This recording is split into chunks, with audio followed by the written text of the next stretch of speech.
let's fast forward. During their Yeah, okay. let's fast forward. Okay, we have, for example, in the 9th century, okay, there is an anonymous Jewish source, a commentary on the Torah. Okay, it's called Petrus Ephron. Petrus Ephron, Karen Armstrong, she refers to this book in her History of Jerusalem, and she states that this anonymous author, Jewish author, wrote about the conditions of the Jewish people in Jerusalem in the 9th century during the Abbasid period.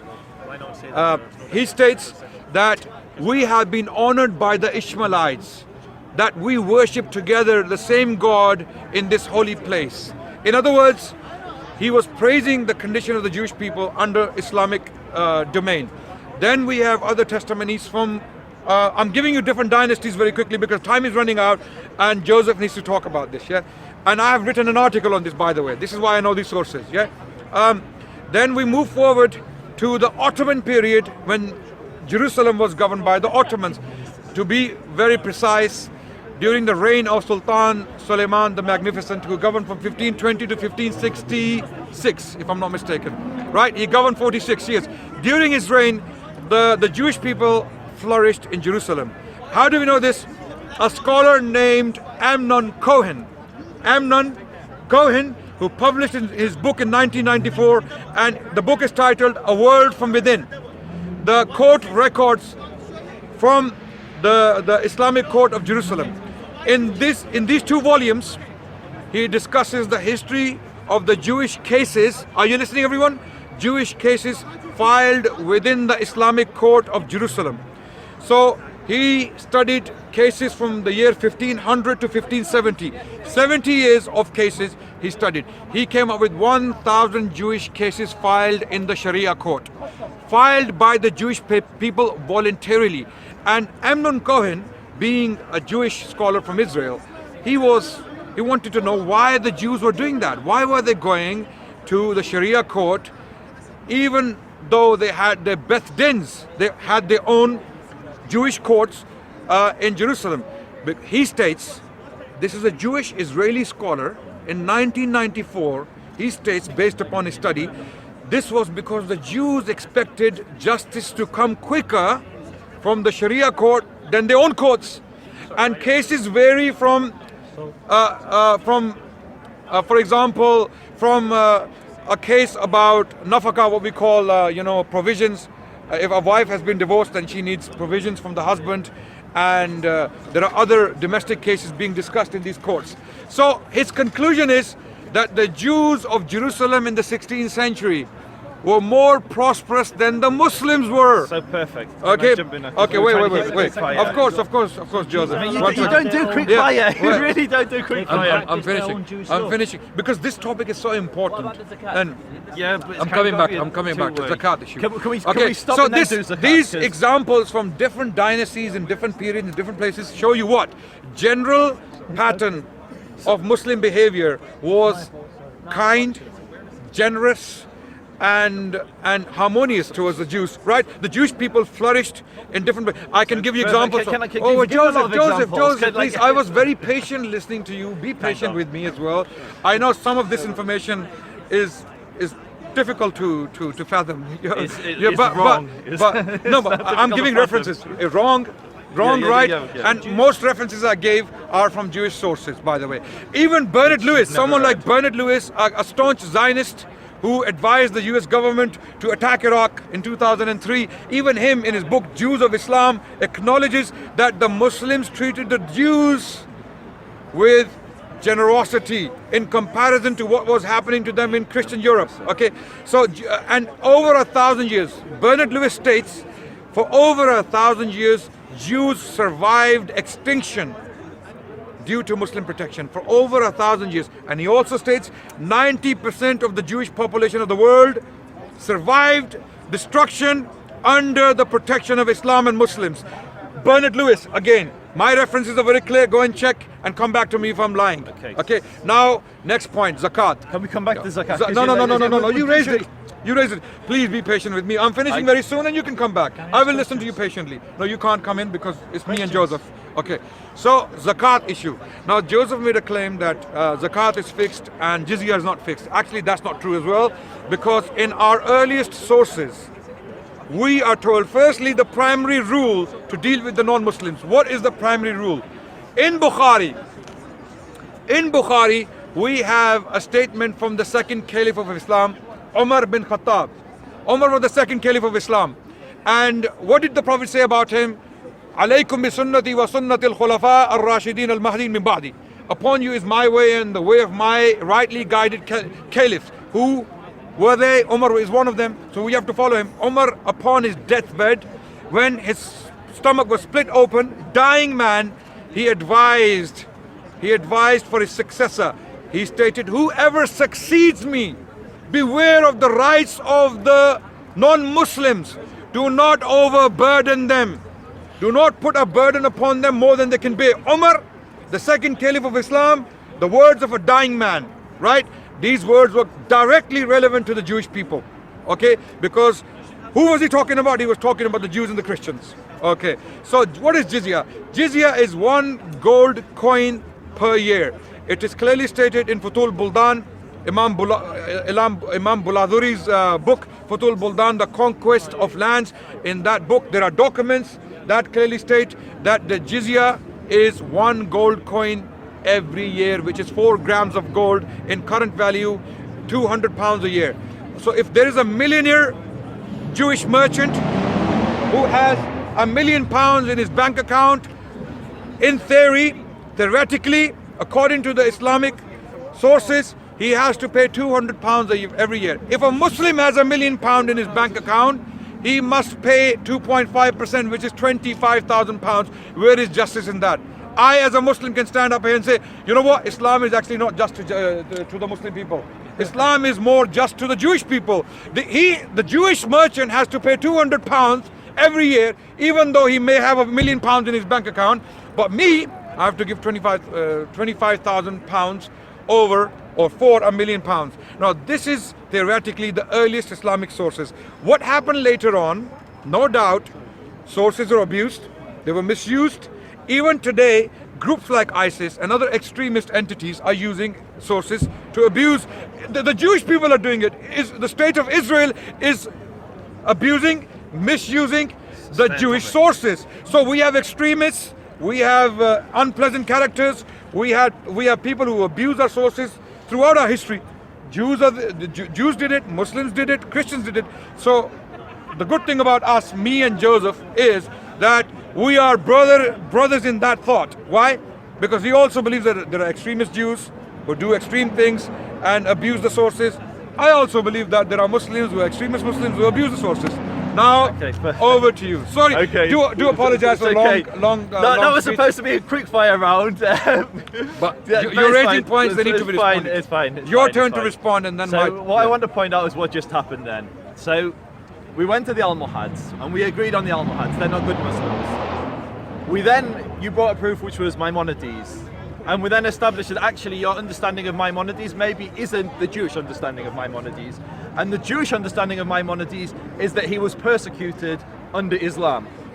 You then went to some a lot of material I haven't heard of. So you mentioned Petrus Ephron or something. Never heard of it in my life. So we're now talking very fringe sources which most Jews are not familiar with. So I will go away and research.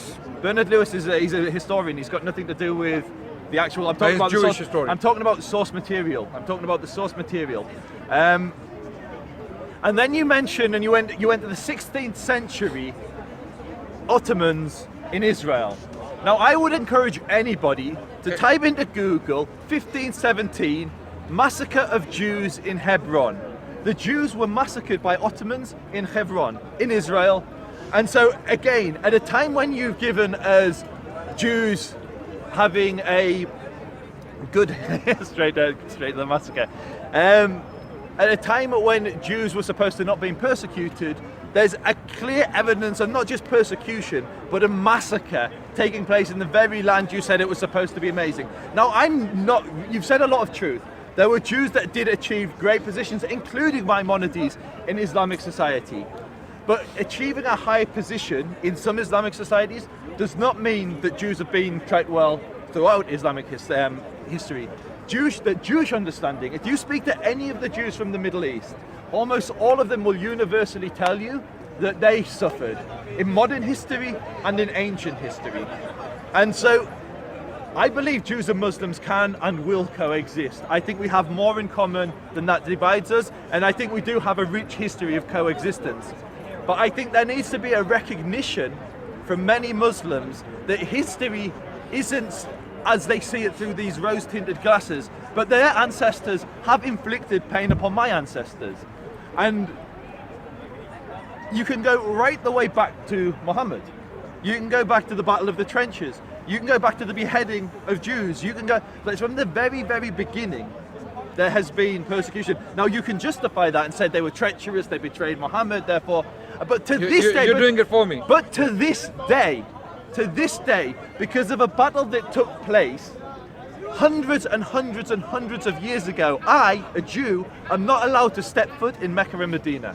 I am not allowed to live in Arabia. Umar, who's quoted often as being one of the best caliphs for the Jewish people, Umar kicked the Jews out of Arabia. It was Umar that pushed them out, and he actually sent them to Hebron in Israel, and he sent others to, I forgot the name, I'm terrible with Middle Eastern geography, something like, I'm not going to pronounce.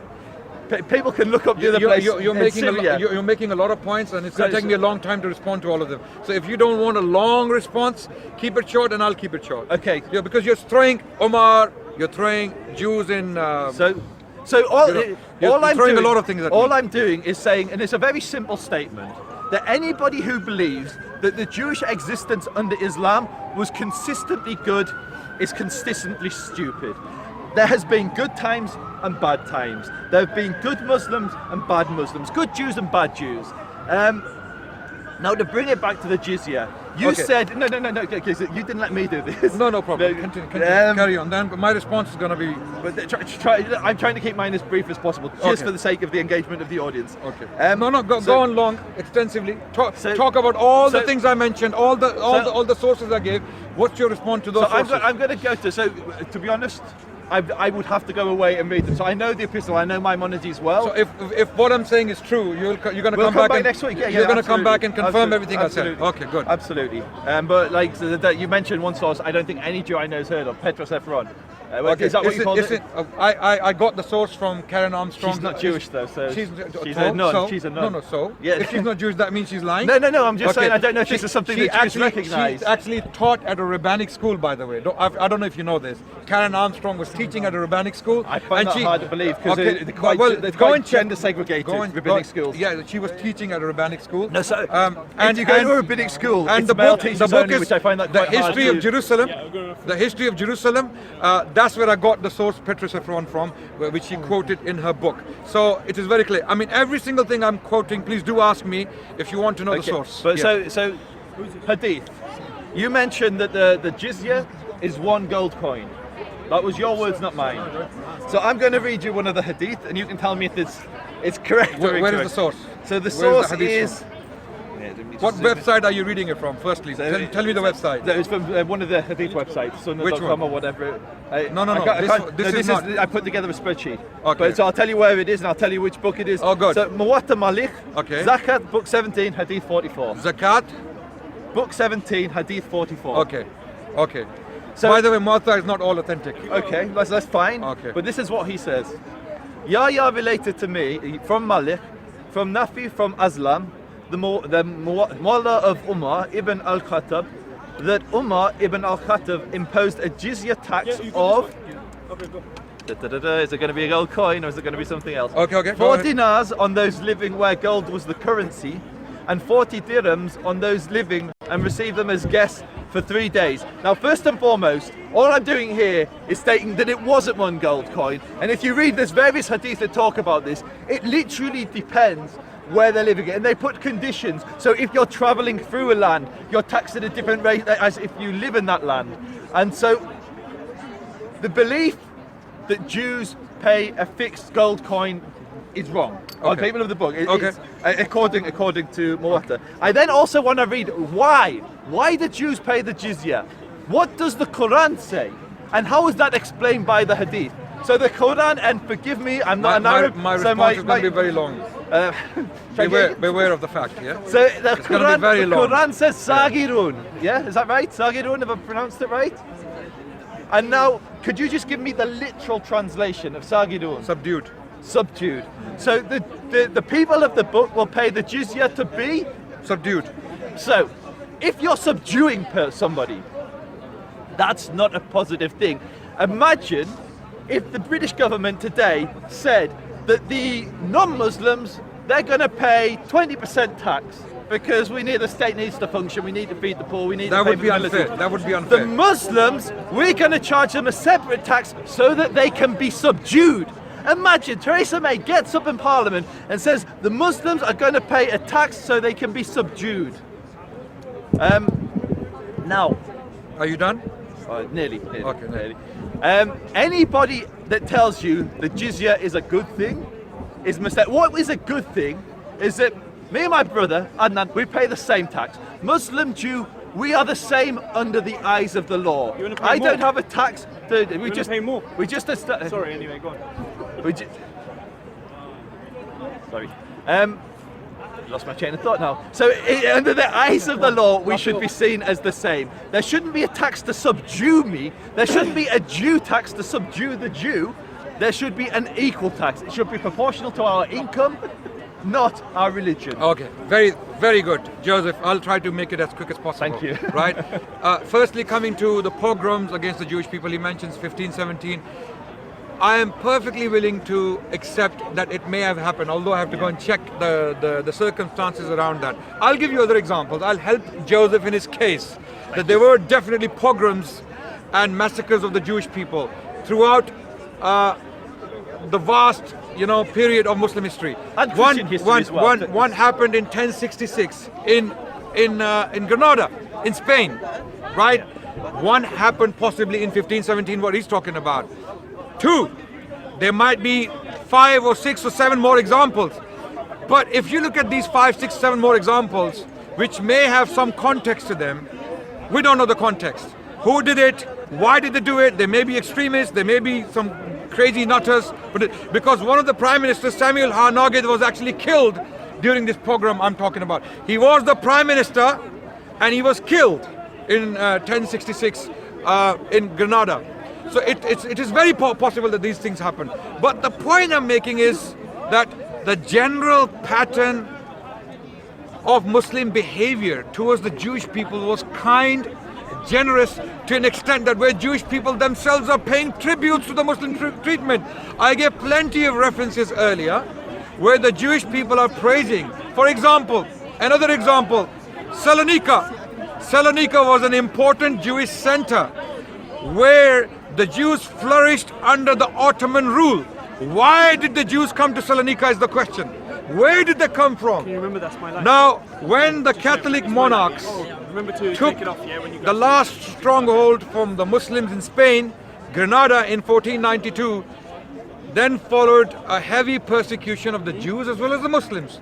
The Inquisition came in, and where did these persecuted Jews go? They found refuge with the Ottomans in Salonika. And the Jewish people paid lavish tributes to the Ottomans for protecting them. Many Jewish people went to Jerusalem. I gave the sources. Amnon Cohen. Read his book, published in 1994. The book is titled A World from Within. Amnon, A-M-N-O-N, Cohen, C-O-H-E-N, 1994. And read his conclusion about the Jewish treatment at the hands of the Ottomans. So the history of Islam and Muslims when it comes to the treatment of the Jewish people is so magnificent, despite all the unpleasant incidents that Joseph is referring to. I hope Joseph is not trying to brush aside all our positive contribution towards the well-being of the Jewish people. I've consistently said there have been Muslims that have treated Jews very well and Muslims who have treated Jews badly. That's my argument. I'm claiming the overwhelming evidence of the the treatment towards the Jewish people is positive. So why are the right? non-Muslims Jews left the Muslim hands now? Okay, well, that's a good question. Now, why would Joseph or other Jewish researchers, why would they put doubt on Muslim treatment of the Jewish people? Why would they even challenge it, having known that the Jewish people generally flourished under the protection of Islam, to an extent that people like Bernard Lewis, scholars like Bernard Lewis, who was openly hostile to Islam and Muslims, okay, he even wrote the book What Went Wrong with the Arabs, okay. He acknowledged that for over 1,000 years, 10 centuries, the Jewish people flourished under the protection of Islam. 90% of the Jewish population of the world, 90%, survived extinction and destruction because the Muslims protected them. Bernard Lewis, not me, Bernard Lewis, a Jewish Zionist historian who died recently. So why would he say this? This is my claim. My claim is the general treatment towards the Jewish people had been kind. It was amazing. It was beautiful. The Jewish people flourished. They had businesses. They had, they were huge merchants. They were scholars. They were poets. Judah Ha-Levi, where was he born? Judah Ha-Levi was a Spanish poet who wrote poetry. The Jewish golden age was in Spain. And who says so? Scholars like Heinrich Kreitz, who was a German historian, Jewish historian, he states that for 3 centuries, from the 10th to the 13th century, this was the Jewish golden age in Al-Andalus in Spain, under the protection of Islam. So all of these things put together, it is clear that Joseph is repeatedly referring to exceptions where Jewish people were killed, there were pogroms, there were some massacres, no doubt.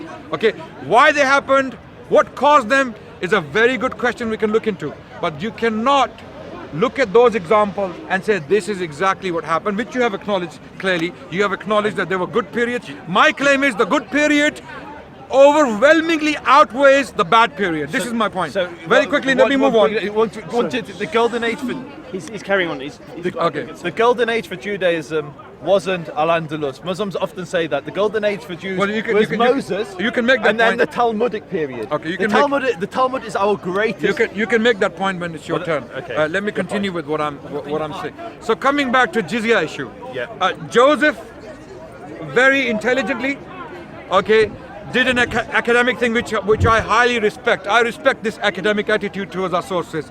I gave a source and I claim that there is 1 gold dinar the Jewish people. Do you mind if we move back from the noise? Just move this way, please. Bring the camera forward so that we can. I don't have to shout. I don't want to shout. Okay, very good. Thank you.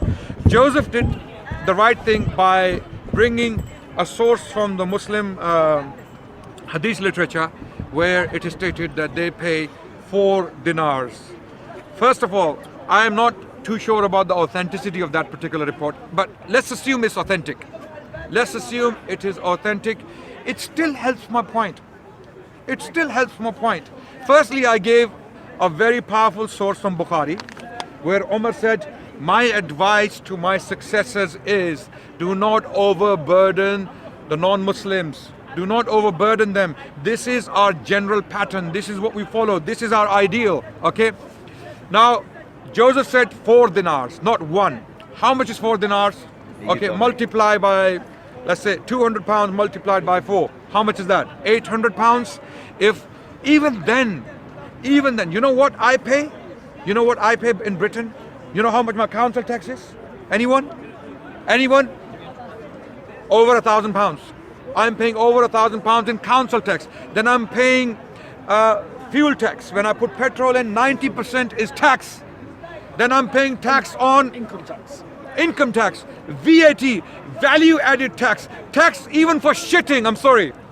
Okay, even when you go to the toilet, you sit in the toilet, you have to pay tax for that. And this is like, I'm using this as a this is rhetoric, by the way. This is not literally true. So I'm saying you pay taxes when you live in a state, for the well-being of the state, to run the state, you pay taxes. But even if we were to accept what Joseph said, 4 dinars, I would say that's fair. If you have £1 million in your bank account and you're paying 800 pounds every year, right? That's fair. What is a Muslim paying is the question. Is that justice? A Muslim would be paying 2.5% of his wealth, whether it's £1 million or whether it's £100 million. This is why people say if the Saudis alone were to pay 2.5% of their wealth, there would be no poverty on the planet. Unfortunately, it's not happening. There would be no poverty. This is how beautiful Islam is. So zakat is a beautiful thing. It is more than what the Jews and the Christians have to pay.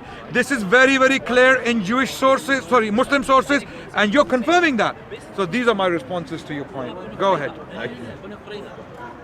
Oh, Banu Qurayza he mentioned. Oh, Banu Qurayza. What happened to Banu Qurayza? Again, these are some examples in our history. Banu Qurayza was a sub-tribe which consisted of 600 men, okay, and women and children. But there were other Jewish tribes that were in Medina, and Joseph confirmed that amazingly. How do we know that? Joseph said that Umar relocated the Jewish people where? Where? Hebron. Hebron, right? So my question is, if Muhammad sallallahu alaihi wasallam was after Jewish blood, he was bloodthirsty, he wanted the Jewish people to be extinct, where did these Jewish tribes come from for Umar to relocate? The point I'm making is the Jewish tribes were there. Even after Prophet Muhammad had died, he was the sole ruler of Arabia. If he pursued this anti-Jewish policy, the Jewish people were vulnerable. They were very, very weak. Muslims had become an empire. Muslims were the most powerful political entity for the next 1,000 years. And the Jewish people survived because of the Muslim policy towards them. The Jewish people were a minority, an extreme minority. Okay, when I say extreme minority, I mean in terms of number, not an extremist minority, okay? Okay, in terms of numbers. The Muslims, they just had to blow, and the Jewish population would have been over. It would have been, Muslims protected the Jewish people as their brothers, as their cousins, right? And this is why the Jewish people survive today. Okay. This is why they're still there, because of the Muslim protection. Again, to emphasize, Bernard Lewis made this claim. You need to go and kick his grave now. So I'm going to have to hurry because my wife's texting me and telling me I need to get home and eat my dinner. But the main point I'd like to make is to come first and foremost back to the main point that you didn't address. And it's very, very good to get into these debates where we bring various different examples. But my fundamental point I'm making is the reason. So the reason that a Muslim pays the zakat is to purify himself. Purify his wealth, not himself. So you can tell me what this means? Zakat is the purification of the wealth. The wealth? Okay, yeah. So purify. Yeah. Which is this is because the zakat, and I'm reading from again Muwatta Malik. This is because the zakat is imposed on the Muslims to purify them. So you're saying their wealth. The hadith says have to them. look at the Arabic. Yeah. Because zakat, we know as Muslims, is for the purification of the wealth. Okay, fine. Yeah. Which means the purification of the self as well. I accept that if the Muslim were to read Jewish sources, not speaking the language, relying on translations, and using their own cognitive abilities to work out what it means, they may arrive at the wrong conclusion. So I may be doing that. But all I'm doing is reading what it says. Okay. So let me go back to where this is because the zakat is imposed on the Muslims to purify them and to be given back to their poor, the Muslim poor. Whereas jizya is imposed on the people of the book to humiliate, or you say subdue them. Now, any tax system. Oh, I actually forgot to comment on that. Do you mind if I quickly comment? Okay. So the issue of jizya, when Joseph was talking about being subdued. Now, Joseph actually is referring to chapter 9, verse 29 of the Quran. That's a very interesting verse. When we go to the tafsir, the commentaries written by Muslim scholars, what is the context of that particular verse? Where the verse states that you fight those who do not believe in God and those people of the book. Now, this verse actually was revealed in the final year of the Prophet's life, okay, when he was directly being threatened by the Romans. The evidence is clear in tafsir. Okay, Ibn Kathir alludes to it, and there are other tafsir that make it very clear that this incident the incident of the Romans planning to attack the Muslims was there, and this verse was revealed in response to fight the Romans. In other words, defend yourselves, don't let them come and subdue you, rather you subdue them and charge them jizya. This is the point. You're saying free Palestine. Are you giving it away? Anyway. So, to come back to my point. You're not giving it away anytime soon, by the looks of it. So, jizya being imposed to subdue, despite the explanation, it is given as there is a very different reason given for jizya than for zakat. So we're not talking to begin with an equal system.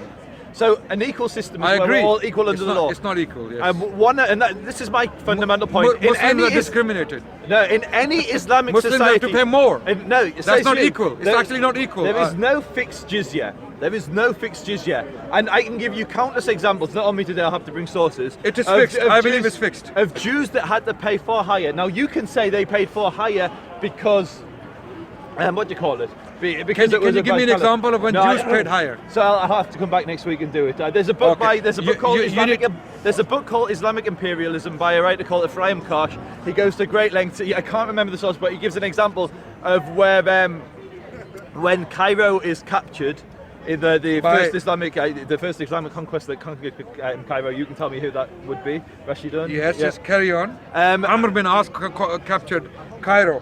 It wasn't called Cairo at the time. And he writes back and he says there's 10,000 poll tax or jizya paying Jews living here with great villas and great wealth, and he's talking about basically taking the land so they can tax. Have you read a book on the Arab conquest of Egypt? No. Okay, go and read that book. And you will find plenty of references in there where the Christians as well as the Jews actually appreciated the Arab takeover of Egypt. So one of the this is something, and it's again written by. This with the greatest respect. One of the things I always am suspicious of is books coming predominantly from Muslim sources. But then this is not a Muslim book. Okay. I just mentioned who's it written it by? is written by Alfred J. Butler. Okay. Alfred J. Butler. Okay, no, then that's fine. The I'll read it. Arab conquest of Egypt. Please go and read it. And he rebuts a lot of these accusations and lies against Arab conquest.